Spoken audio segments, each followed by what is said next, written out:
Assalamu alaikum rahmatullahi wabarakatuh. Welcome back to English with Sosman Official Channel. Conversation wada sheekaysi. Okay, in conversation wada sheekaysi. I like this record player very much. Aad ayaan ugu helay record player-kan. How much does it cost, please? Waa imisa qiimaheeda? It's the most expensive model. Waa modelka ugu qaalisan in the shop dukaanka. It costs qiimihiis waxa weeye 64 pounds 64 pound.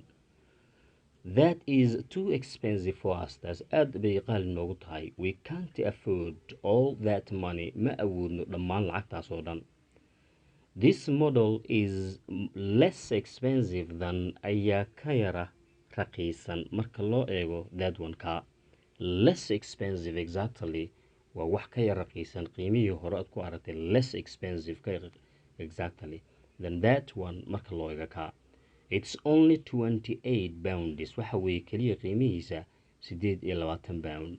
But of course, laakiin dabcan it's not as good uma fiicno as the expensive one sida midka qaaliga ah. I don't like this model. Kama helo modelkan. The other modelka kale is more expensive ayaa ka qaalisan, but laakiin it's worth waa u qalmaa the money lacagta iyada ah. Can we buy it? Muku iibsan karnaa on installments? Ha i wareerin exactly lacag si tartiib isaga bixiyo. Installments ee yiraahdaa muku iibsan karnaa ama muku gadan karnaa inaan wax yar isaga bixino calishan ha i wareerinta la sheegayo.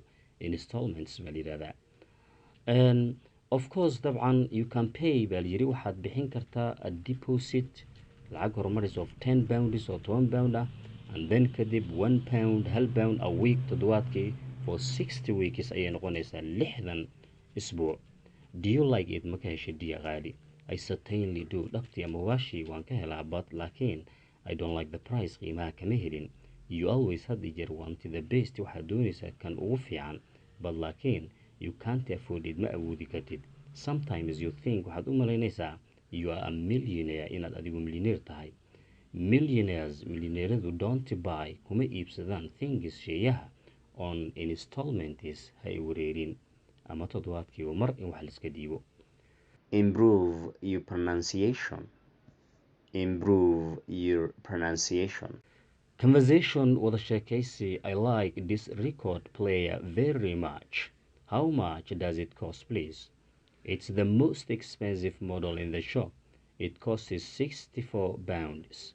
That's too expensive for us. We can't afford all that money. This model is less expensive than that one. It's only 28 pounds. But of course, it's not as good as the expensive one. I don't like this model. The other model is more expensive, but it's worth the money. Can we buy it on installments? Of course, you can pay a deposit of 10 pounds and then 1 pound a week for 60 weeks. Do you like it, dear? I certainly do, but I don't like the price. You always want the best, but you can't afford it. Sometimes you think you are a millionaire. Millionaires don't buy things on installments. Thanks.